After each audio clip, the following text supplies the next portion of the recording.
Welcome to another edition of the Capital School District's Blue and White Table Talk. Today's discussion is entitled Evolving into the Heartbeat. The Capital School District is the heartbeat of the first state, and we set the rhythm for others to follow. Today's guests are Jordan Davis, a sophomore at Dover High School. Jordan, how are you? I'm wonderful. Thank you for having me, Dr. Cade. Absolutely. And of course, our partner and a great supporter, Mr. Charles Madden of Delaware's Prosperity Partnership. How are you, Charles? I'm well, Dr. Cade. Thanks for having me. Absolutely. And what would a conversation about education be without a parent at the table? And so we have Miss Cassandra Davis, Jordan's mom, with us. Miss Davis, thank you so much for joining us. Thank you. Thank you for having me as well, Dr. Cade. Absolutely. We had a great conversation in our first segment about 21st century skills in strong schools. We want to continue that and talk about innovation and creativity. And so, what has your experience been as a student in the Capital School District, Jordan, and how is it reflecting of evolving into the heartbeat of the first state? Well, I first started at North Dover Elementary School. When I was younger, like in elementary school, I really didn't value it as much. But as I went through, the middle schools and and now I'm at Dover High, it really speaks a lot. I'm proud to say that I'm a senator at Capital School District, and I'm just enjoying my time here now because I have these opportunities and the freedom to express myself. Yeah, you've been involved in our strategic planning process, you and a few other students, and I want to commend you for coming out to lend your voice to that work. You've also been very actively involved in the band. You are a huge student advocate. You're part of the Superintendent Student Advisory Council, in addition to getting accepted into the National League of Innovative Students. What are you expecting to gain from those experiences, and what have those experiences been for you as we continue to evolve into the heartbeat? Well, in terms of being accepted in the League of Innovative Students, I hope to get something out of that that'll help benefit the Capital School District community as a whole. And my whole purpose or the reason I would like to be there is to learn something that could help us on a smaller scale. Even though it's a nationwide program, there's still benefits that I can learn from being there. And in terms of being in the Capital School District, in terms of your Superintendent Advisory Council, the strategic planning meetings, and the band, it just gives me those different experiences of what teachers, administrators, and what students think as a whole. And yes. Thank you. Education is about your experience, and oftentimes we as adults, we forget to engage the very people that we're developing these programs for. And so, Mom, we talk about being the heartbeat, and we can look at that from different perspectives. We can think about that as being a caring organization. We can think about that as an organization that sort of sets the precedence for others. What does that mean to you, and what are the kinds of experiences you're looking for your children? So definitely with Capital being the heartbeat, it sets the standards for others to follow. With Jordan being involved in so many different activities, what I see is that he's able to navigate the systems of Capital School District well. He and his friends I feel like they have a safe place within the school and within the district because they're familiar with the various resources. Absolutely. As far as he's been provided opportunities, as well as my youngest child as well, because I have two. Oh, yeah, let's talk about your daughter at South Dover. Yes, opportunities for growth. There's, I feel like there is a support system in both of the schools for the children. In the elementary schools, they have social workers, guidance counselors, the family crisis therapists, then you have your teachers. And so I feel as though there is a growth of social emotional learning. And with all of those different avenues and with all the different avenues for the students to be able to reach out to, I feel as though the teachers as well, are learning Absolutely. more, because there's a new generation of teachers that I've noticed are coming into the districts as well, and so they're learning as well to navigate a system, and it's a sense of community within the district. Absolutely. So K-12 institutions and schools, we're big organizations, and there are many different kinds of systems that people have to understand how to navigate. And so I'm going to switch gears a little bit, and I'm going to turn here to talk a little bit with my friend Charles, because Delaware Prosperity Partnerships. First, I want to give you the opportunity to tell our audience and all of those who are watching, what is your organization about? Sure. Again, thanks for having me, Dr. Kate. Absolutely. So Delaware Prosperity Partnership was created by Governor John Carney.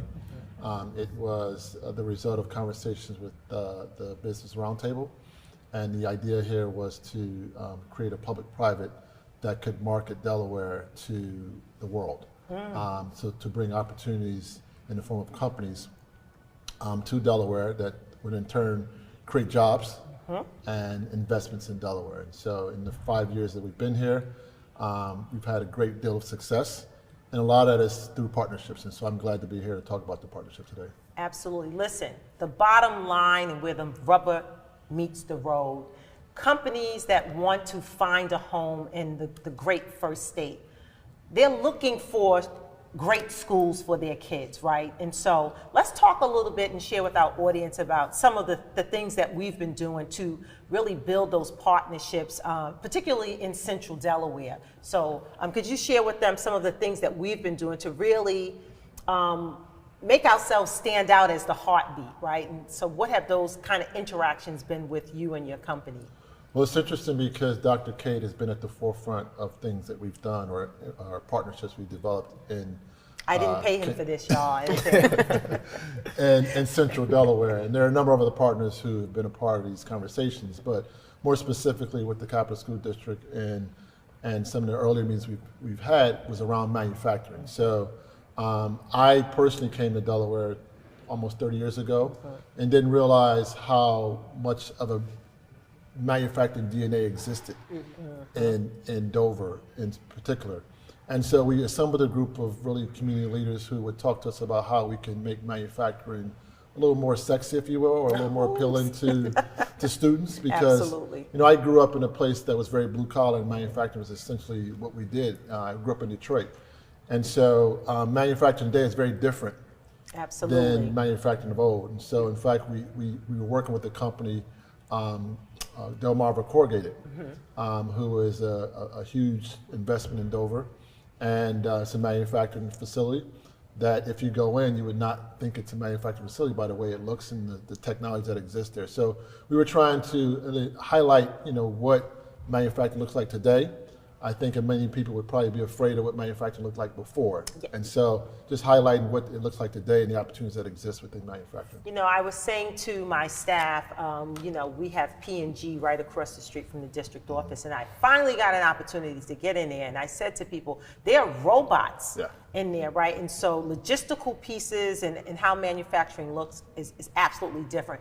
So I think about how you are in the forefront of connecting the dots, whether it's with the Greater Kent Committee or industry leaders like Linda Parsky and Shelley Checkett, different people, our Secretary for the Department of Labor, Code Differently, Stephanie, you're in the forefront of connecting the school district to those resources so that not only do we get programs for our students, but we've been able to really start to set the groundwork for opportunities for our parents. And so, you know, I think that that's exciting, you know.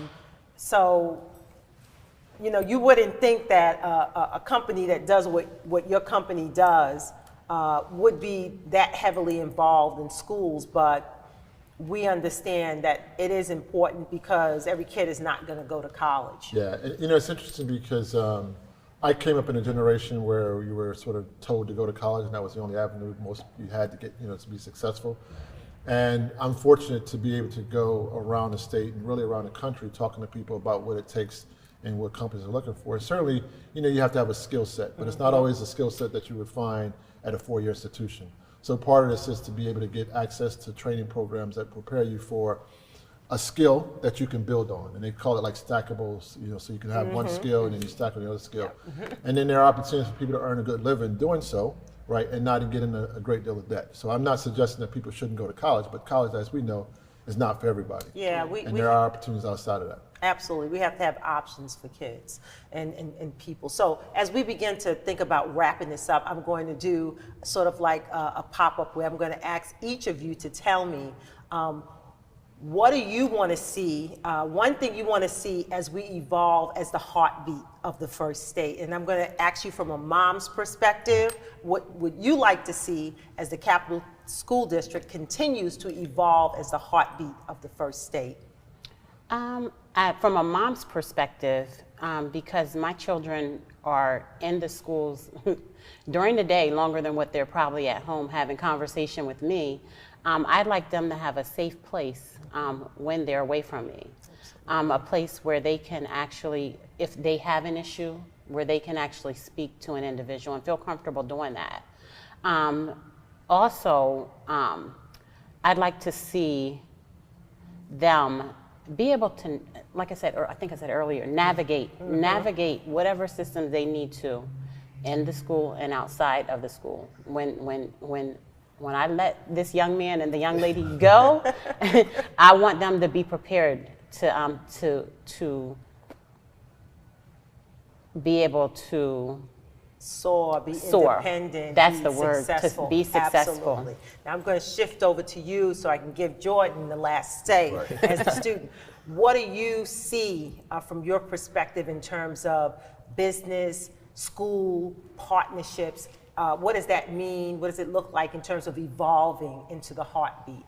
Yes, I think it's being open to new and different ways of operating, and not necessarily holding on to traditional mindsets around how we prepare students for opportunities. And I think the bigger thing that we see more so than sort of what I call the technical skills that are necessary, it's really how people function in a workplace, right?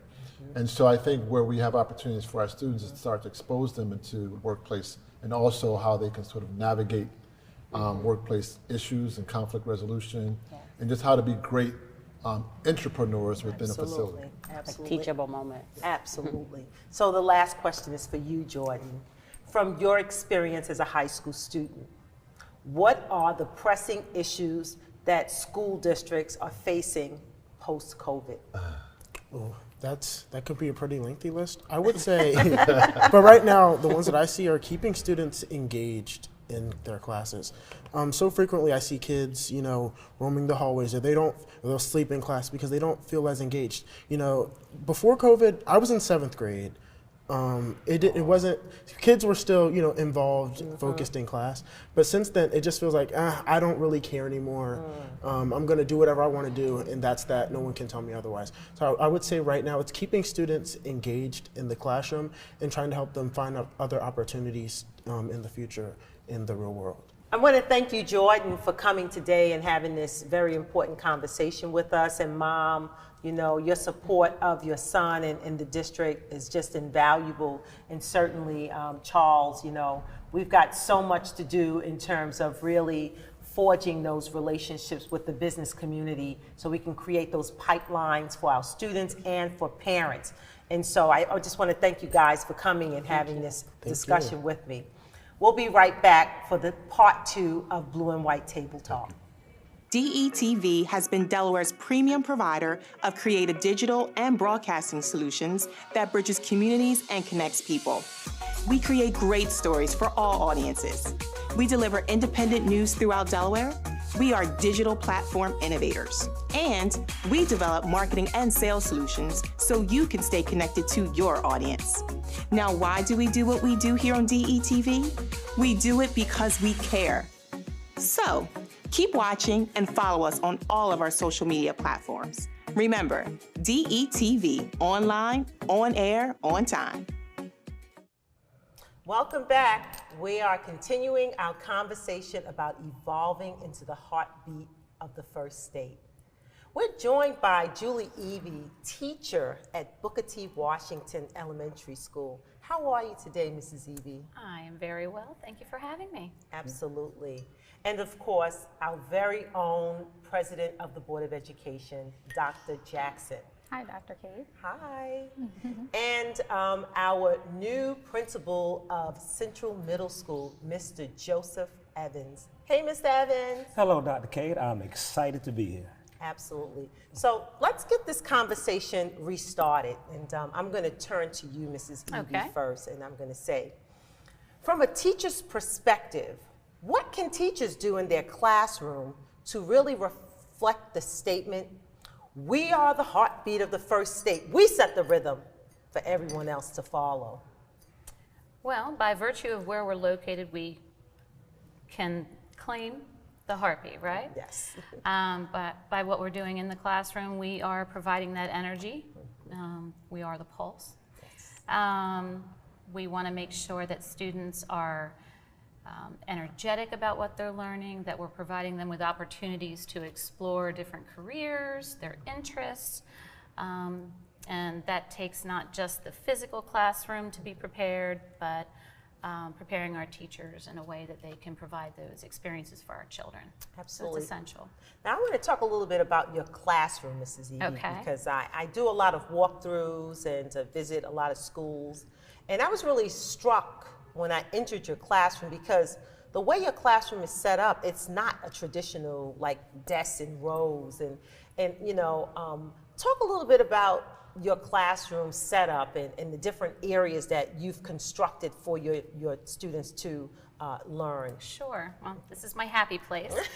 I love setting up learning environments for my kids, and I like to make it a little bit different each year because same old is boring. But what I like to do is set up areas where the children can explore. We have an expansive STEAM center that the children, that is their area where they are able to explore what they are interested in. They work on their communication skills because they're working with one another.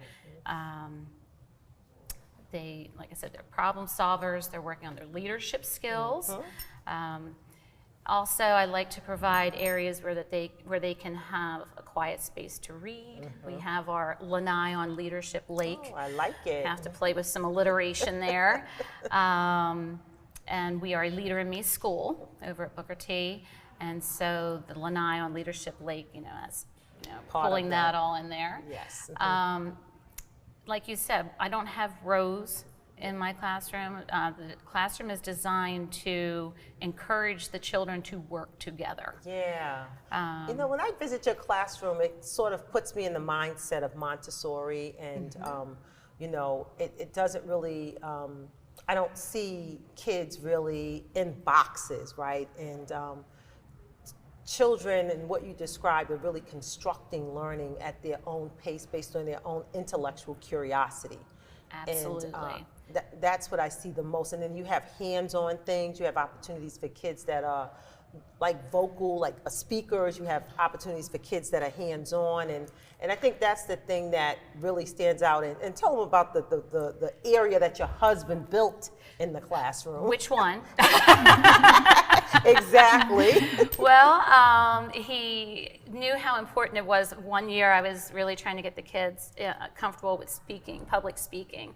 So he built them a lectern. And so that got the kids a-talking. They're like, well, if he can build this, what else could he build for us? He actually created a huge component of our STEAM center. It's on wheels. It's pegboards all around the side. So they sort of come up with the idea of what they want that to be used for each year. He also built us a stage around our new smart board, and the kids have been doing read-alouds and readers' theater.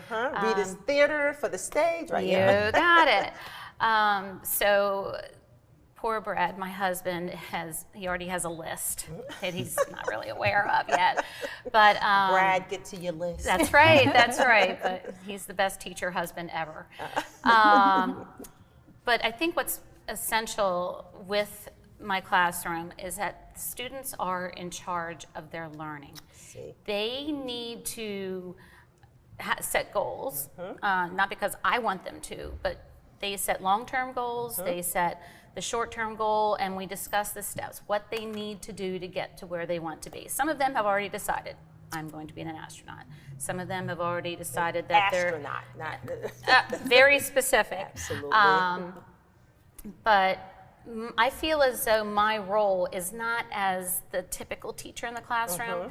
I like to call myself an educational concierge. Oh, I like it. I like to it. provide them with what they need to keep growing. I always say, you know, I love you to my kids, but what that involves is I will do anything for you, whether you're right here in my room or outside of the room, but I'm going to help you get to where you would like to be in life. Absolutely. So I feel like my heart fluttering, you know, as you're speaking, and you know, and as I think about the heartbeat and the pulse, the care, the ethos of care that you express, but more importantly, the precedents that your classroom establishes. And you know, Miss Evie was Teacher of the Year for 2020-22, and she teaches our gifted children, but it's my belief that what happens in Miss Evie's classroom should happen in every classroom, in every school in Capital School District. And so I completely agree with you. And just so you know, my students feel the same way. absolutely. They do. They And have they actually expressed said it. that. Yeah, Hi, very kids. vocal, her kids. So I think I'm going to shift over to you, Dr. Jackson, because you know you've been involved in a lot of work around community organizing, issues around social justice and leadership to bring about the narrowing of the divide, right, inequities. And in your role as board president of the Capital School District, you know, what is your role in supporting administrators and students and staff and parents in our efforts to evolve as the heartbeat of the first state? Yeah, Dr. Kate, I think that we're in a critical time right now. And, you know, coming off, you know, the ends of the pandemic right now, we have additional challenges.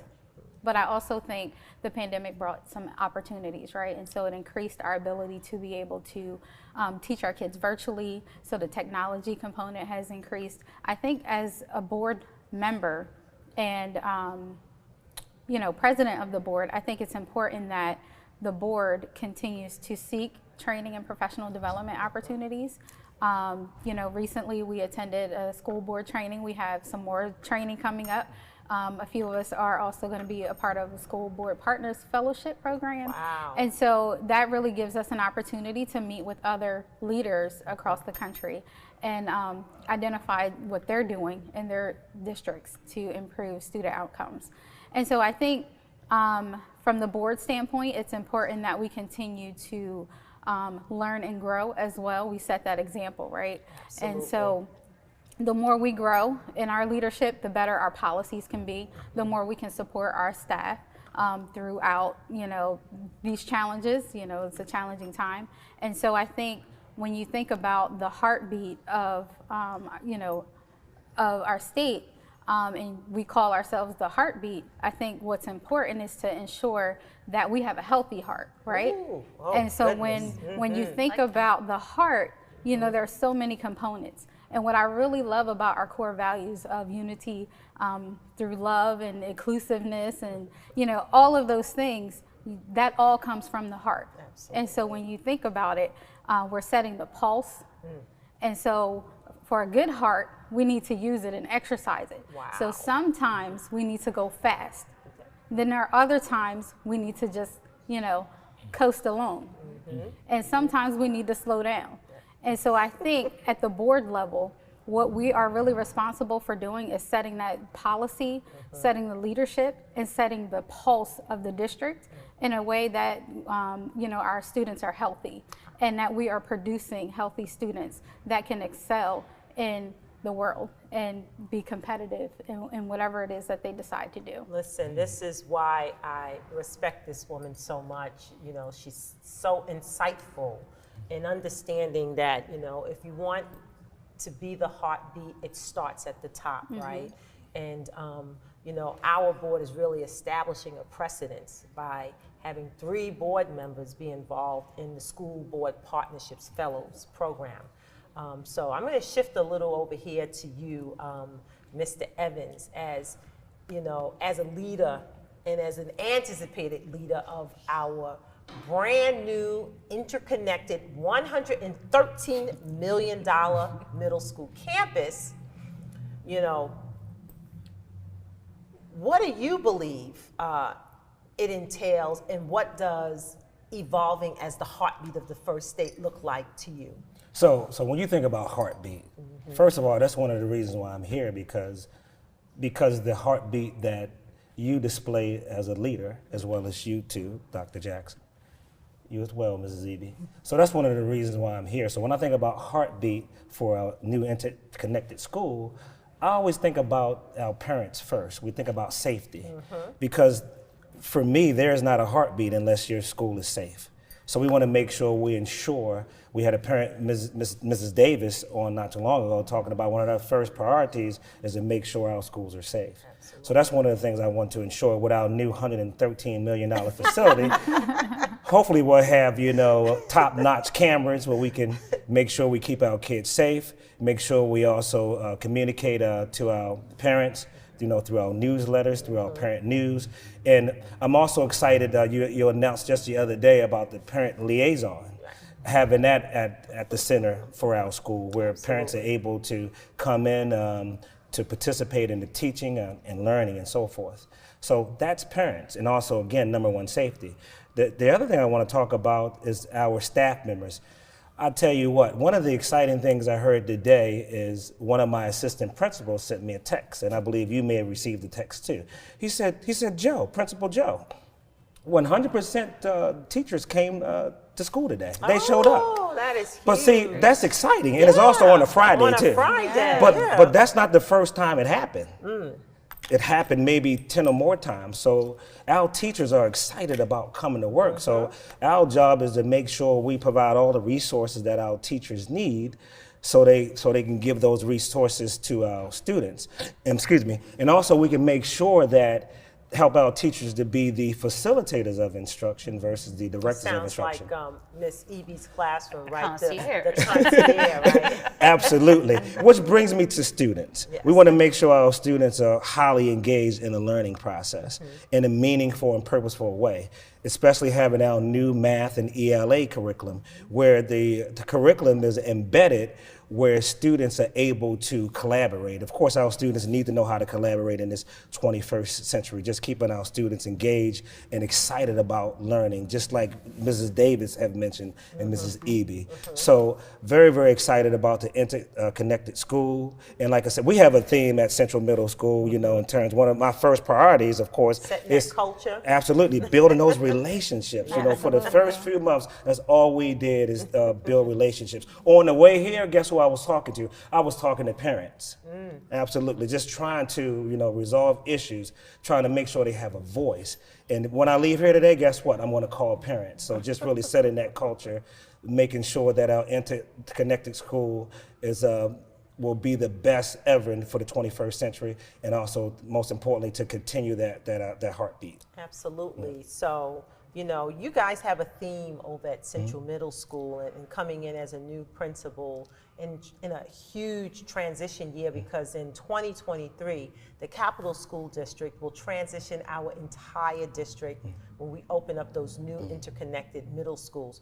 We'll shift from having schools that have pre-K students to 4th grade, and then students from 5th to 6th grade, then students from 7th to 8th grade, to an interconnected middle school campus with students from 6th to 8th grade, early learning centers with pre-K and K, and then elementary schools that have grades 1 to 5.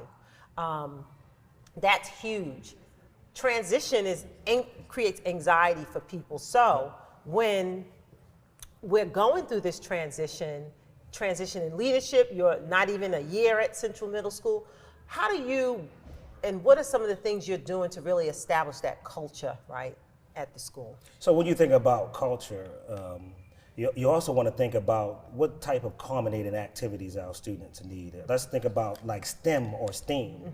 So right now one of the things we're trying to do is create that master schedule that fits our whole child. So we want to make sure we embed STEAM projects. We want to make sure we partner with community partners, that is, bring in businesses to help create internships So for there's students. one thing that you guys are doing that's pretty unique. You have a theme this year. What's that theme? And then we're going to wrap up this conversation. So that theme is called We Fight, We Win, and We Never Give Up. And that means that no matter what we go through, we're fighting for better test scores. We're fighting for better communication. We're fighting for better resources. We're fighting to have better relationships. So believe it or not, I sing to my students every single day. And I sing it in the form of We Fight, We Win. And I pick certain themes and sing to them every morning. I won't do it on camera today because I'm not sure if I'm warmed up enough. Okay. But that's what we do.